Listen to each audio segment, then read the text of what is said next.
유도선 목사입니다. 여러분, 화면이 좀 밝지 않습니까? 구독자 어느 분이요, 이 모니터를 이렇게 바꾸어 주셨어요.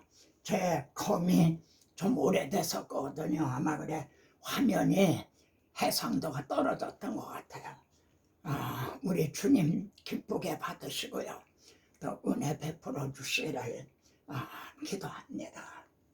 자, 천국은 마치 밭에 감춘 보화와 같으니, 또 천국은 마치 좋은 진주를 구하는 장사와 같으니, 그러면 여러분은 제게 아마 묻고 싶은 말이 있을 거예요.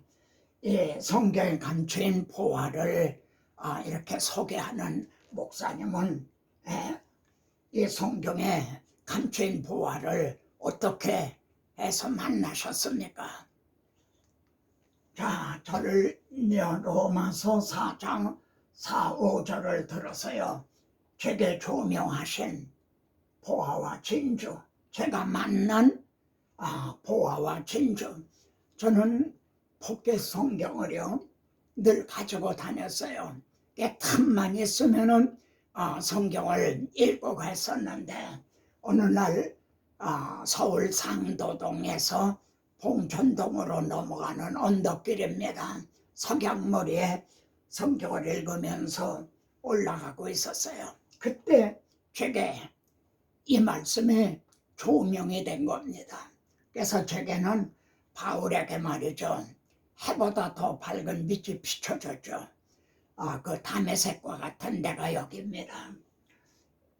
이제 제게 조명해 주신 거는요, 일하는 자에게는 그 삭시 은혜로 여기지 아니하고 보수로 여겨지거니와. 여러분, 하루 종일 힘든 일을 하고 일당을 받았어요. 그러면은 그분이 이 은혜를 평생 잊지 못하겠습니다, 그렇게 말할 겁니까? 그거는 은혜가 아니고 보수, 품값이라는 거죠. 하나님은 제게요, 너는 마치 구원을 일하고 품값 받듯 그렇게 생각하고 있구나. 일을 아니할지라도, 하나님은 말씀합니다, 일한 게 없다는 거야. 일을 아니할지라도 더욱 경건하지도 않아요. 세상적으로 말하면 선한 사람도 아니었다는 거죠. 경건하지도 않아요. 그런데도 의롭다 하시는 이를 믿는 자에게는 그의 믿음을 의로 여기시나니. 여러분, 여기에서도요, 잘못하면 오해를 할, 곡해할 소지가 있어요. 그의 믿음을 의로 여기시나니 그랬잖아요. 그러면은 의로 여겨주시는 그 은혜가 믿음 안에 있는 건가요? 너희가 믿음으로 구원을 얻었다. 그러면은 구원이 믿음 안에 있는 건가요? 아니에요. 구원은 예수 그리스도로 말미암았고요. 우리가 의롭다 하면 얻는 것은 예수 그리스도의 속량으로 말미암아. 예수는 우리 범죄한 것 때문에 내주심이 되고 의롭다고 여겨주시기 위해서 살아나셨나니라. 이 말씀이 믿음이라는 통로를 통해서 우리에게 온다는 거죠. 믿음 자체에 구원이 있고 칭의가 있는 게 아니라 우리 주님 안에 있는 것이 믿음이라는 파이프를 통해서요, 통로를 통해서 우리에게 주어진다는 말씀입니다. 제게요, 이 말씀이 조명이 된 거예요. 전 성경도 많이 읽었고 이 말씀도 많이 읽었던 말씀이에요. 근데 이날 이 말씀이 제게 해보다 더 밝은 빛처럼 제게 조명이 된 거죠. 신구약은요 1189장이 돼요. 전체 장수가요. 그리고 절은 31만 1713절이나 돼요. 이 많고 많은 말씀 중에 당시 책에요, 이 말씀은 꼭 필요한 그 말씀이었어요. 주 성령께서 이를 아시고 제게 이 말씀을 조명해 주신 거예요. 에베소 2장 11절에 보면 너희는 그때에 이방인이었다는 거죠. 나는 그때 어떤 상태에 있었는가? 이 말씀이 조명될 당시에 어떤 상태에 있었는가? 한번 같이 읽어보세요. 주님은요, 음욕을 품고 여자를 보는 자마다 마음에 이미 간음하였나니라. 육신적으로는 범한 게 아니지만 마음으로는 이미 간음죄를 범했다는 거예요. 그래서 주님은요, 내 오른눈이 실족하거든 빼버리라는 거예요.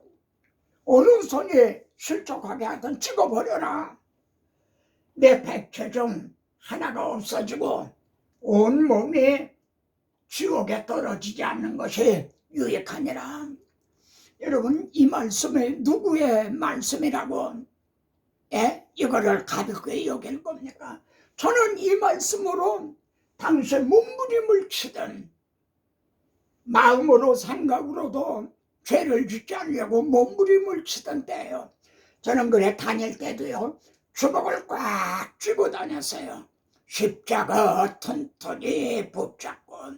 그러니까 내 마음과 생각을 뺏기지 않으려고요. 그게 하루 이틀 1, 2년이 아니었어요.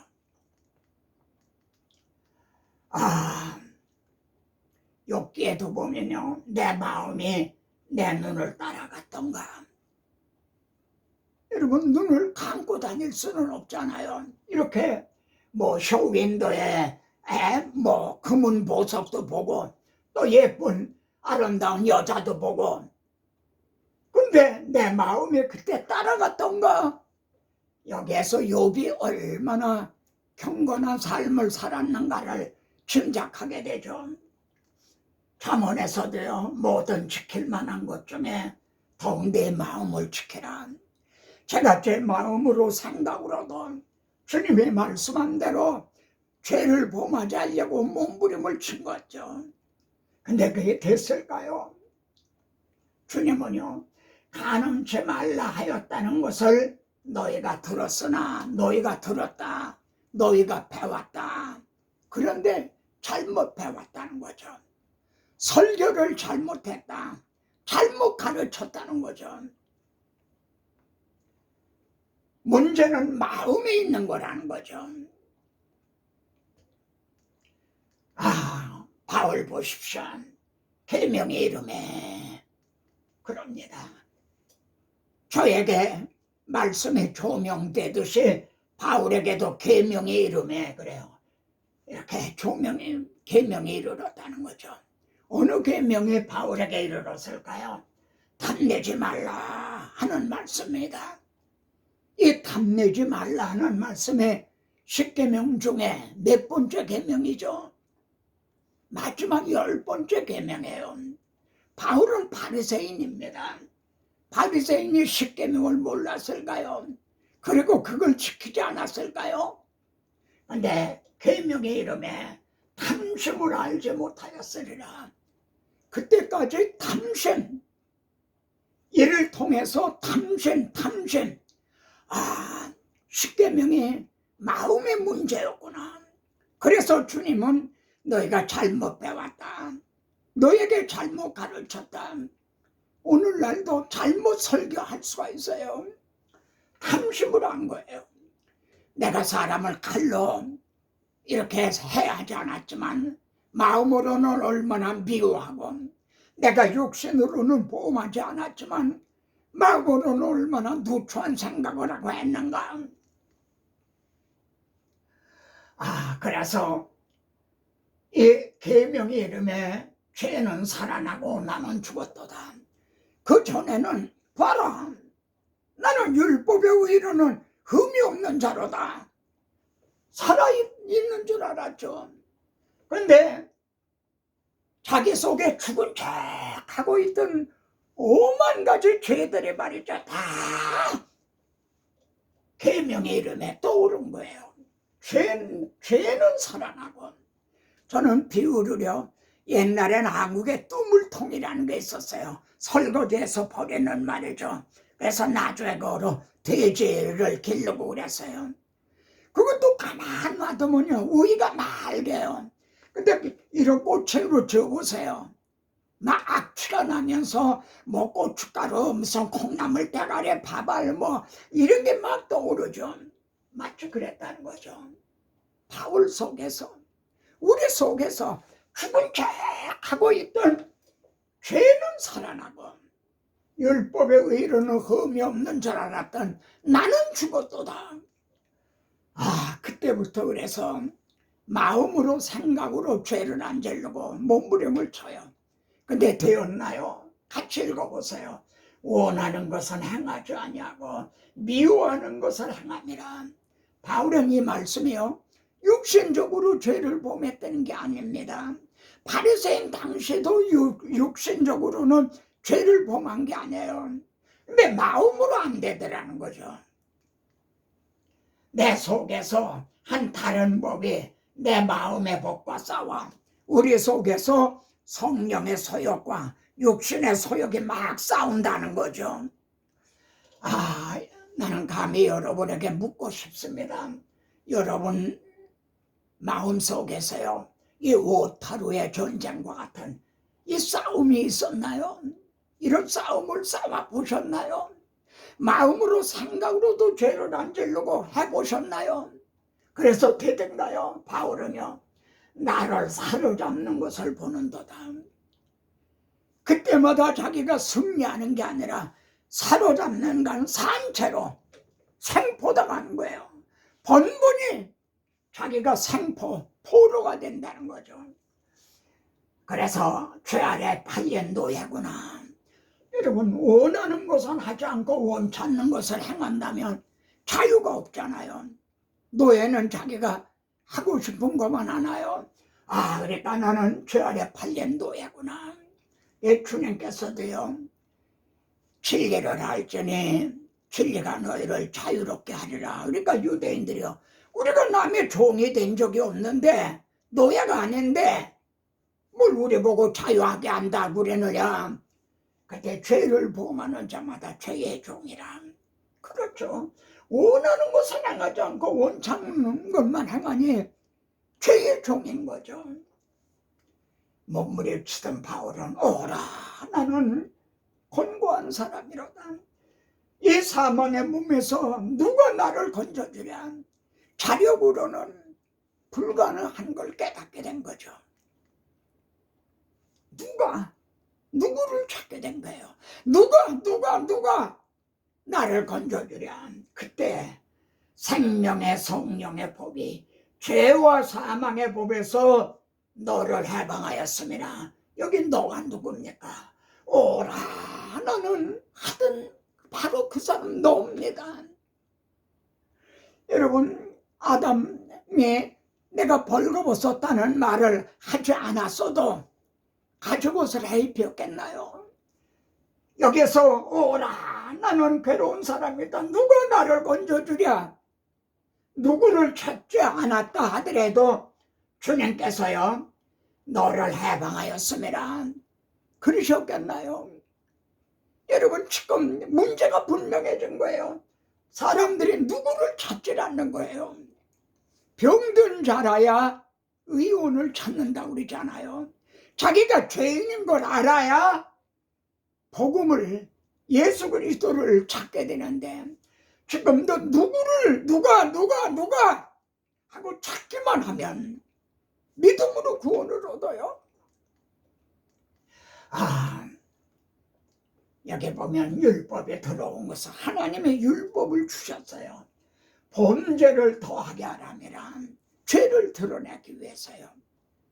여러분 율법이 없으면은 죄를 죄로 여기질 않죠. 무법천지니까요. 그래서 죄를 드러내기 위해서 하나님의 율법을 주셨어요. 그러나 죄가 더한 곳에 은혜가 더욱 넘쳤나니 하나님은 율법만 주신 게 아니에요. 시내산에 오신 이 하나님은요, 십계명만 주신 게 아니에요. 내가 너의 가운데 거할 성소를 지어라. 그리고 성소에는 본제단을 만들어라. 물두멍을 만들어라. 속죄소를 만들어라. 여러분, 이게 해답인 거죠.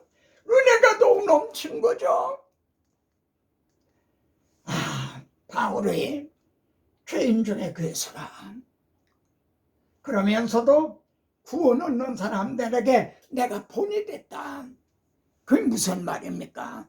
저 바울은 스데반을 돌로 쳐 죽이는데 앞장섰던 사람이야. 많은 사람들을 박해하고 옥에 가두고 그랬던 사람이야. 근데 그런 사람이 구원을 얻었어. 그 사람이 사도가 됐어. 그렇다면은 나에게도 희망이 있구나. 본이 됐다는 거죠. 여기 주님이 말씀한 바리새인과 세리에 대한 말씀이 있죠. 여러분, 바리새인은 뭐라고 그랬습니까? 자기 자랑만 쫙 늘어났죠. 저 뒤에 있는 나 세리와도 같지 아니함을 감사하나이다 그랬죠. 근데 세리는요, 감히 하늘을 우러러보지 못하고 나를 불쌍히 여기소서, 나는 죄인으로소이다 그랬죠. 여러분, 바리새인과 세리는요, 하늘과 땅과 같아서요, 사람들이 볼 때 그래서 이거는 비교가 불가능한 거예요. 그런데 우리 주님은요, 내가 너에게 이르노니 저 바리새인이 아니고 이 사람이, 이 세리가 의롭다 하심을 받고 그의 집으로 내려갔나니라. 응답을 받고 내려갔다고요? 축복을 받고 내려갔다고요? 의롭다함을 받고 내려갔다는 거예요. 이게 로마서의 보배라고 그랬잖아요. 의롭다함만 얻으면은 의로우신 하나님 앞으로 돌아갈 수가 있어요. 그리고 의로우신 하나님과 화목하게 돼요. 그래, 하나님은 나의 아버지가 되고 나는 하나님의 자녀가 되는 거예요. 모든 축복이 이 안에 다 들어있는 거예요. 주님은요, 내가 내게 말하노니 그의 많은 죄가 사하여 줬도다. 사함을 받은 일이 적은 자는 적게 사랑하느니라. 쉽게 말해서요, 감기 걸렸다 난 사람하고 말기 암에 있다가 고침을 받은 사람하고 감사와 감격이 같을까요? 형제는 죄를 감기 정도 알았나요? 아니면 바울처럼 죄인 중에 괴수라는 고백이 있었나요? 바울은 이 죄인 중에 괴수라는 걸 깨닫으니까 은혜 받은 성도들 중에 또 제일 정말 큰 은혜를 받은 거죠. 자, 꿀팁, 요즘 꿀팁이라고 그러죠. 여기 보면 은혜 왕국과 죄의 왕국이 있어요. 지금 리브가의 이 태중에 말이죠, 두 나라, 두 국민이 있다. 원복음에서 여자의 우선과 뱀의 우선 둘로 나누어지리라 그러셨죠. 지금 이 지구상에요, 은혜 왕국과 죄의 왕국, 두 왕국이 있어요.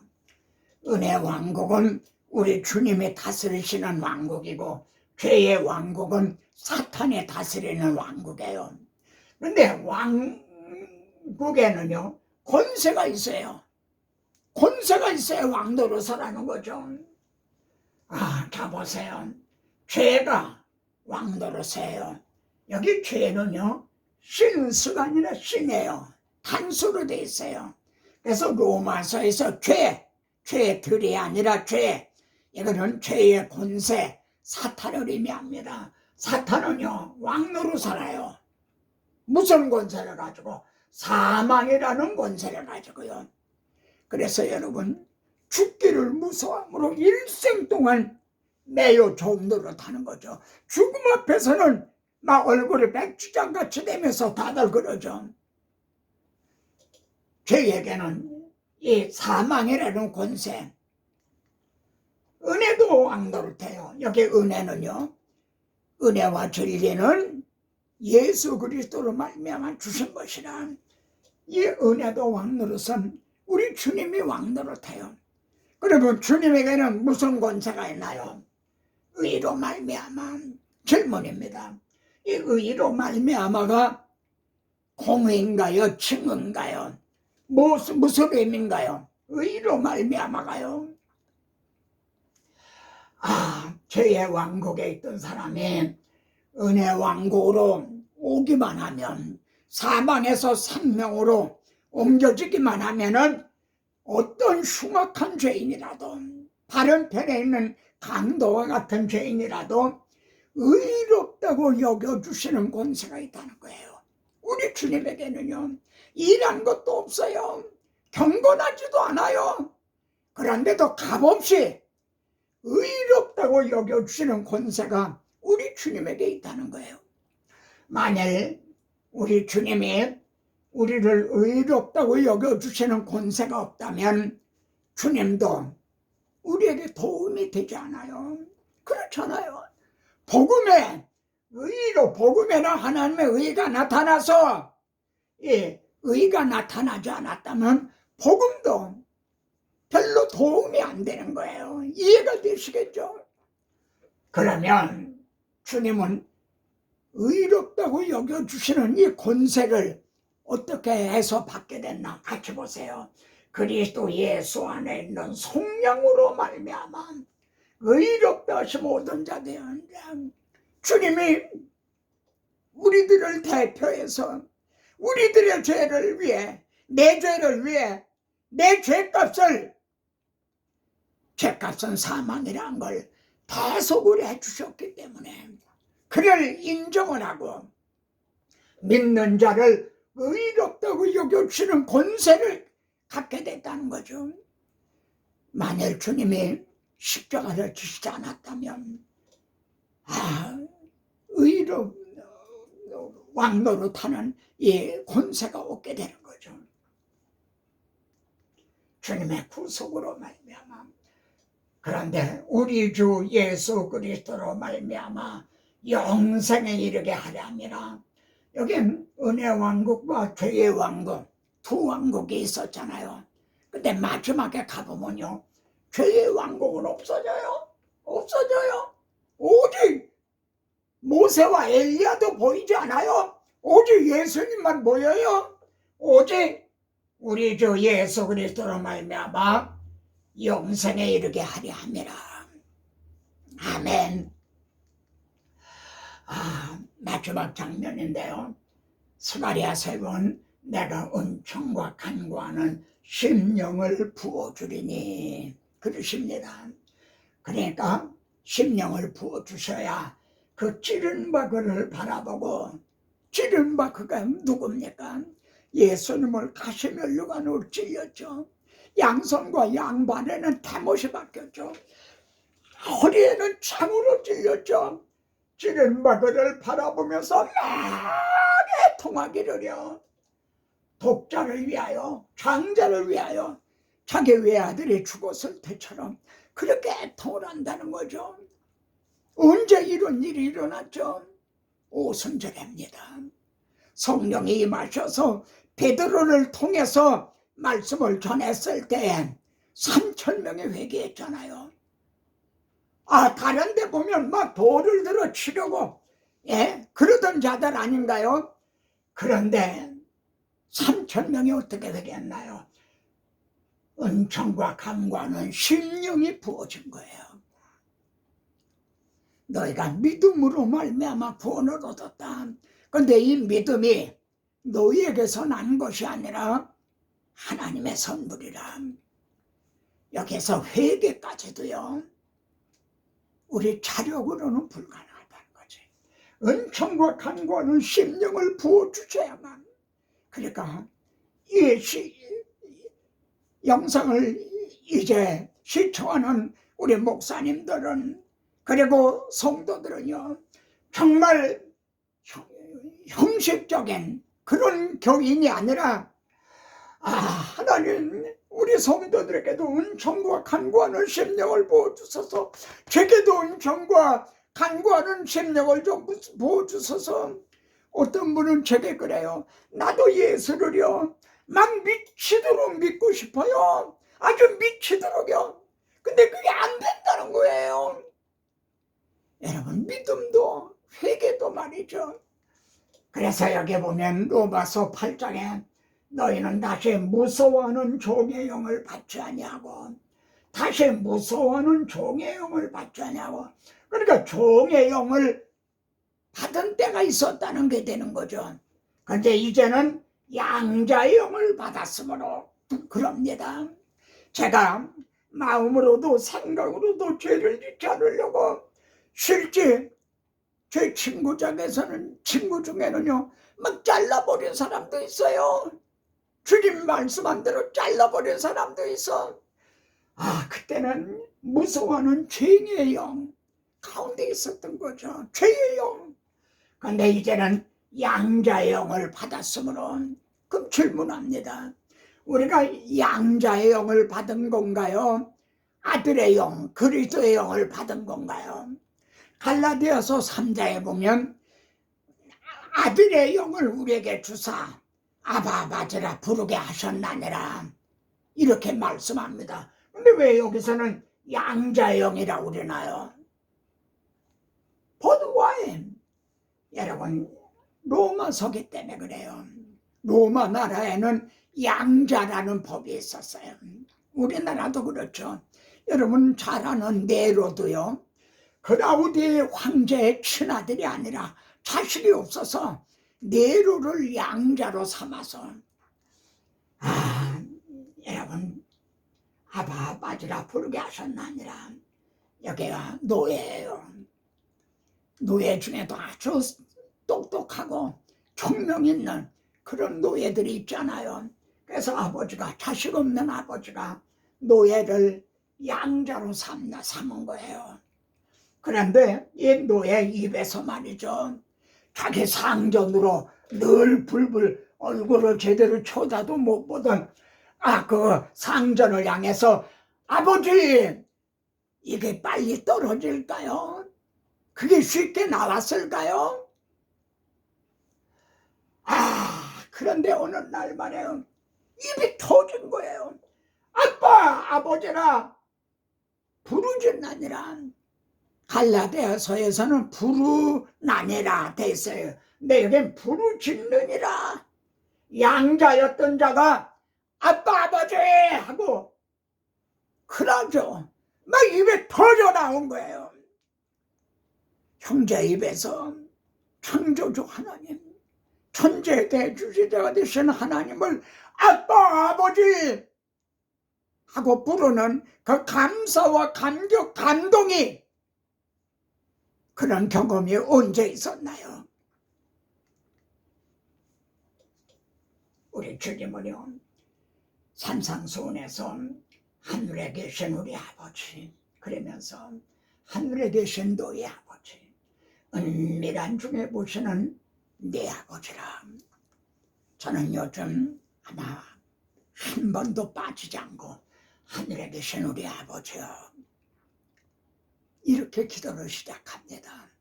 왜냐하면 우리 한국의 모든 성도들을 함께, 저와 같은 우리 한국교회 목회자들, 설교자들과 함께 이 복음을 증언하면서 함께 가자고요.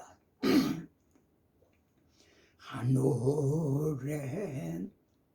계신 아버지, 이름 거룩하사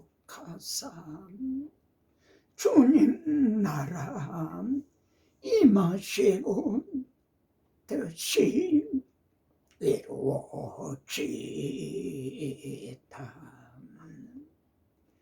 대개 주의 나라, 주의 권세, 주의 영광 영원히